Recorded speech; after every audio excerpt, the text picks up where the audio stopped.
Stories एस्केच की जुबानी सुने ये कहानी। School of magic season 2। Title रेतीला तूफान प्रतिशोधी आत्मा एक अत्यंत शक्तिशाली प्राणी। आदर्श और उनकी टीम ने मूल रूप से अपना मिशन पूरा कर लिया था। रेत के तूफान में फिर से घसीटे जाने से बचने के लिए वे जानबूझकर भूल भुलैया से बहुत दूर चले गए और आराम करने और अपने घावों का इलाज करने के लिए फिर से तंबू लगाए। जब उन्होंने मेघना से पूछा कि उसने अपना स्थान क्यों छोड़ा तो मेघना ने टीम को घात के बारे में बताया। मैंने एक राक्षस देखा, वह रेत के डीमन की तरह रेत से ढका हुआ था, लेकिन वो हमारी जैसे भाषा में बात करने में सक्षम था। इसकी आंखें भी इंसानों जैसी दिखती थी, लेकिन वे प्रतिशोध की भावना की तरह नफरत और बुराई से भरी हुई थी। इसके बाद एक शक्तिशाली रेतीला तूफान आया। इसने काफी दूर तक मेरा पीछा किया, लेकिन किसी कारण से यह मुझे मारने की कोशिश नहीं कर रहा था। यह तब तक मेरा पीछा करता रहा जब तक मैं थक नहीं गई। मेघना ने स्थिति को याद करते हुए कहा, जो कुछ हुआ उससे वह बहुत ही ज्यादा डरी हुई थी। राक्षस की सशक्त उपस्थिति थी। मेघना का मानना था कि वह केवल अपना हाथ उठाकर अपने रेतीले तूफान से उसे आसानी से मार सकता है। हालांकि इसने कुछ नहीं किया, यह केवल उसे घृणता पूर्वक दूर भगा रहा था। क्या सच में इस दुनिया में ऐसा कोई अजीब प्राणी है? आहन ने आश्चर्य से पूछा। क्या तुम्हें यकीन है कि यह एक इंसान की तरह बोल रहा था? जियांग ने गंभीरता से पूछा। हाँ, लेकिन मैं यह नहीं बता सकी कि यह कौन सी भाषा है, मेघना ने उत्तर दिया। क्या यह एक मौलिक दुष्ट आत्मा हो सकती है? जियांग ने सोचा। एक मौलिक दुष्ट आत्मा क्या है? क्या तुम्हें यानमिंग मंदिर का साधु याद है? आपके लकड़ी के क्लैपर में वैसा डीमन आत्मा? मैं संभवतः कैसे भूल सकता हूँ, यह नफरत से भरी एक राक्षसी आत्मा थी। जब भिक्षु की मृत्यु हुई तो उसकी आत्मा शक्तिशाली जादू के बर्तन के अंदर रहती थी, जिससे वह डीमन आत्मा बदल गया, जो एक डीमन प्राणी की तरह था। यदि कोई मर जाता है और उसकी आत्मा प्रचुर मौलिक ऊर्जा वाले स्थान पर रहती है तो संभावना है कि आत्मा एक मौलिक दुष्ट आत्मा में बदल जाएगी। मेरा मानना है कि मेघना ने जो चीज देखी वह संभवतः एक मौलिक दुष्ट आत्मा थी। यह एक रेतीला तूफान प्रतिशोधी आत्मा है, जो बताती है कि हमें और लापता टीम दोनों को रेतीले तूफान का सामना क्यों करना पड़ा, क्योंकि आत्मा उस क्षेत्र में एक्टिवेट है, जियांग ने कहा। यानमिंग मंदिर में वैसर डीमन स्पिरिट में ठोकर खाने के बाद जियांग ने विशेष रूप से डीमन स्पिरिट्स और बुरी आत्माओं पर शोध किया। जियांग का स्पष्टीकरण सुनने के बाद मेघना ने आदर्श की ओर देखा और फुसफुसाई।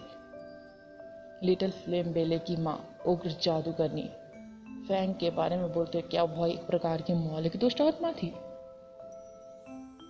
एक डीमन प्राणी का शरीर और शक्तिशाली डीमन चाल होने के बावजूद उन्होंने अभी भी एक इंसान का व्यवहार बरकरार रखा, जैसा कि जियांग ने उल्लेख किया था। एलिमेंटल इविल स्पिरिट्स एक बार मानव जादूगर थे, लेकिन उनकी आत्माओं को उनकी मृत्यु के बाद रहने के लिए एक नया स्थान मिल गया था और वे किसी अन्य तरीके से कुछ स्थानों पर पुनर्जन्म लेने में सक्षम थे। फिर भी किसी और ने बचाव कार्यों की जिम्मेदारी ले ली थी, यानी उन्हें ज़्यादा चिंता करने की कोई ज़रूरत नहीं थी। टीम का नेतृत्व करने वाले रेगिस्तानी भूल भुलैया से परिचित सुपर मैजिशियन के साथ उन्हें सैंडस्टोन वेंस स्पिरिट को संभालने में सक्षम होना चाहिए। आदर्श अपने तंबू के अंदर लेट गया और अपनी लूट गिनने लगा। इतने सारे योद्धा लेवल के डीमन प्राणियों को मारने के बाद ब्लैक पेंडेंट ने 5 योद्धा लेवल के सोल एसेंस को अपग्रेड किया था। आदर्श ने बिना किसी हिचकिचाहट के उन्हें तुरंत अपने लाइटनिंग स्टार्स को मजबूत करने पर खर्च कर दिया। यदि वह 2 और सोल एसेंस प्राप्त करने में सक्षम होता तो उसकी लाइटनिंग स्ट्राइक अंततः 5th लेवल पर पहुंच जाती। इससे मैजिक की ताकत में काफी सुधार होने की संभावना है। आदर्श ध्यान करने ही वाला था कि उसने तंबू के बाहर तेज हवा की आवाज और हवा में असामान्य उपस्थिति की आवाज सुनी। आदर्श और अन्य लोग तुरंत तंबू से बाहर निकल गए और रेगिस्तानी भूल भुलैया की दिशा में एक धारा की तरह आकाश में पीली रेत की एक परत को लुढ़कते हुए देखकर चौंक गई। जियांग ने आश्चर्यचकित चेहरे के साथ कहा, इतना शक्तिशाली रेतीला तूफान, और ऐसा लगता है कि यह हमारी ओर आ रहा है। चलो यहाँ से निकलो जल्दी। समूह तुरंत भूमध्य सागर की ओर भाग गया जब उन्हें एहसास हुआ कि उनका वर्तमान स्थान भी रेतीले तूफान में फंस जाएगा। समूह उस स्थान से कम 30 किलोमीटर दूर तक दौड़ा। उन्हें यह देखकर आश्चर्य हुआ कि रेतीला तूफान उनके करीब आ रहा था। रेतीला तूफान अपने पिछले संस्करण की तुलना में कम से कम कुछ गुना अधिक शक्तिशाली था। ऐसा लगा मानो यह आकाश और जमीन को निकल जाएगा। उधर देखो। वर्तमान में भूमध्य सागर की ओर का आकाश नीला था, लेकिन सहारा रेगिस्तान की ओर का आकाश रेत की लहरों से ढका हुआ था। रेत के ज्वार के ऊपर एक भयानक और शक्तिशाली आकृति थी। यह बिल्कुल वैसा ही था जैसा मेघना ने पहले बताया था। आकृति पूरी तरह से रेत की कणों से घिरी हुई थी, जिसमें से घृणा से भरी दो आंखें बाहर निकल रही थी। रेत का तूफान स्पष्ट रूप से उसी का कारण था, क्योंकि वह 1000 सर पर दौड़ती घुड़सवार सेना के कमांडर की तरह लग रहा था। कोई यह भी कह सकता है कि आकाश और जमीन के जोड़ने वाला रेतीला तूफान वास्तव में इसका एक हिस्सा था। मेघना ने बड़े आश्चर्य से रेत के तूफान के ऊपर खड़ी आकृति को देखा। यह उस सैंडस्टॉर्म इवे स्पिरिट से भी अधिक डरावना था जिसे उसने पहले देखा था। इसकी उपस्थिति स्पष्ट रूप से एक शासक लेवल के प्राणी से मिलती जुलती थी, और यहाँ तक कि सामान्य शासक लेवल के प्राणी भी सैंडस्टॉर्म दुष्ट आत्मा की तरह एक पल के भीतर कुछ किलोमीटर के भीतर सब कुछ नष्ट करने में असमर्थ थे। समूह तब तक दौड़ता रहा जब तक उन्हें अंततः समुद्र दिखाई नहीं दे गया। रेतीले तूफान ने उनका पीछा नहीं छोड़ा। जब यह समुद्र से टकरा रहा था तब भी यह तनिक भी कमजोर नहीं हुआ। जल्द ही समुद्र रेत से ढक गया। लंबी तटरेखा शुरू में एक सुंदर समुद्र तट थी, फिर भी रेत के तूफान के कारण तटरेखा समुद्र में और आगे खिसक गई। ऐसा लगा जैसे रेतीले तूफान के कारण सहारा रेगिस्तान और भी आगे बढ़ गया हो। अरे बकवास, वो कैसा डीमन है, कितना भयानक है। आदर्श और अन्य लोग पूरी तरह से अवाक रह गए। वह एक वाटर प्रकार के जीव पर बैठे थे जिसे जियांग ने भूमध्य सागर में बुलाया था। समुद्र रेत से भरता जा रहा था। रेतीले तूफान के कारण रेगिस्तान और फैल गया था, और यह सब रेतीले तूफान प्रतिशोधी आत्मा के कारण था। बादल पीले आकाश को देखते हुए उन्हें अब वे भी आंखें याद आ रही थी जो घृणा और तिरस्कार से भरी थी। मुझे डर है कि उनके वहां से जीवित बच निकलने की कोई संभावना नहीं है। रानू ने समुद्र की ओर फैले रेगिस्तान को देखते हुए गंभीरता से कहा। मैं सहमत हूँ। हम भाग्यशाली है कि हमने जाने का फैसला किया। यह बहुत डरावना है। मैं कसम खाता हूँ कि मैं सहारा रेगिस्तान में दोबारा कभी नहीं आऊँगा, और मैं शर्त लगाता हूँ सुपर मैजिशियन की तत्काल मृत्यु हो जाएगी। या तो वे बेहद भाग्यशाली थे, या जो टीम रेगिस्तान में गई थी वह बेहद बदकिस्मत थी। सैंडस्टॉर्म वेंसफुल स्पिरिट ने जो विशाल रेतीला तूफान पैदा किया था उसने बस सब कुछ निगल लिया, जिसमें वह क्षेत्र भी शामिल था जिसे आदर्श और उनके दल ने सुरक्षित माना था, और एक निश्चित दूरी पर भूमध्य सागर भी। सैंडस्टॉर्म प्रतिशोधी आत्मा की उग्र धारणा और क्रोध को देखने के बाद उन्हें लगा कि रेगिस्तान में लोगों के पास मूल रूप से जीवित रहने का कोई मौका नहीं है। टीम ने व्यक्तिगत रूप से अनुभव किया था कि सहारा रेगिस्तान कितना घातक था। वे कभी भी रेगिस्तान में अपना कदम नहीं रखेंगे, भले ही उन्हें कितना भी बड़ा इनाम दिया जाए। जनजाति युद्ध और शक्तिशाली सैंडस्टॉर्म वेंसफुल स्पिरिट दोनों ही उनके लिए विनाशकारी रहे थे। भूमध्य सागर के तट के बाद 6 लोगों का समूह अन्य लोगों के साथ फिर से संगठित होने के लिए मिस्र की ओर चला गया। मिस्र पहुंचने के बाद सलाहकारों ने समूह को वादे के मुताबिक इनाम दिया। दूसरी ओर अफ्रीका के मैजिक एसोसिएशन ने भी लोगों के कुछ समूह भेजे ताकि उनसे विस्तार से पूछताछ की जा सके कि सहारा रेगिस्तान में वास्तव में क्या हुआ था।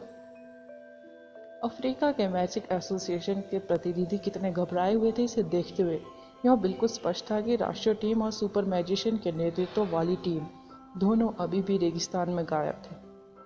जिसके बारे में बात करते हुए ऐसा महसूस हुआ जैसे सैंडस्टॉर्म वेंसफुल स्पिरिट डेवॉन और उनकी टीम का इंतजार कर रहा था, क्योंकि सैंडस्टॉर्म अचानक आया और उनके पहुंचने के कुछ देर बाद ही उन पर अटैक कर दिया। ऐसा लगता है डेवोन नामक सुपर मैजिशियन किसी तरह सैंडस्टॉर्म वैंसफोर्ड स्पिरिट के पिछले जीवन से संबंधित हो सकता है, मेघना ने कहा। सारा रेगिस्तान छोड़े हुए कुछ दिन हो चुके थे, फिर भी समूह को भयानक रेतीले तूफान को भूलने में अभी भी परेशानी हो रही थी। वे बैकअप भेजने के बारे में सोच रहे थे, फिर भी स्थिति और खराब हो गई। रेणु ने आ भरी। कहो, तुम्हें क्या लगता है कि सैंडस्टॉर्म वैंसफोर्ड स्पिरिट की ताकत क्या थी? मुझे लगता है यह दुनिया का सबसे ताकतवर प्राणी होने के करीब था, आन ने आश्चर्य करते हुए कहा। मुझे लगता है शासक लेवल के प्राणियों के बीच यह औसत से ऊपर है, आदर्श ने उत्तर दिया। ऐसा क्यों? आहन ने पूछा। अन्य लोगों ने भी अवचेतन रूप से आदर्श की ओर देखा। यह देखने के बाद कि सहारा रेगिस्तान की रेतीली तूफान प्रतिशोधी आत्मा कितनी भयानक थी, वे आहन से पूरी तरह सहमत हो गए।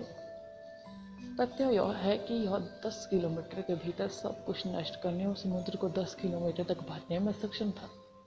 यदि यह अभी भी सबसे मजबूत प्राणी नहीं था, तो सबसे मजबूत राक्षस प्राणी क्या होगा?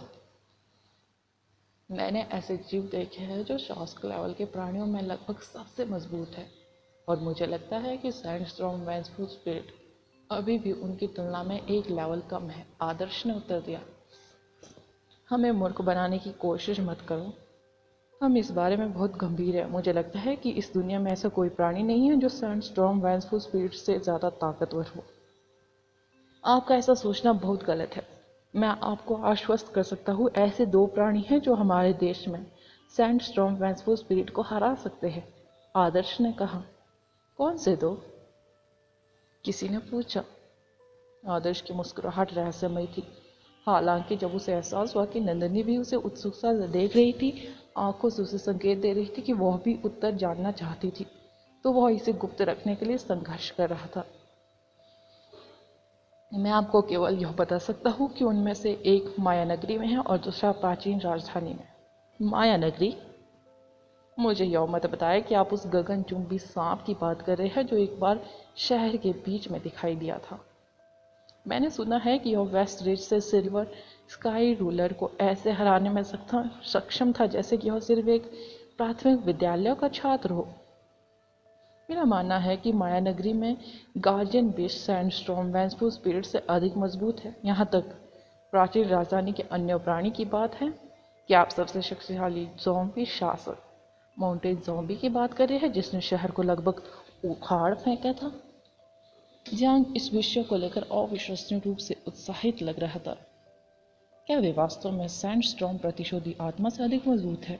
बिल्कुल, आदर्श आश्वस्त था। आखिरकार वह व्यक्तिगत रूप से 2 शक्तिशाली प्राणियों से सीधे संपर्क में आया था।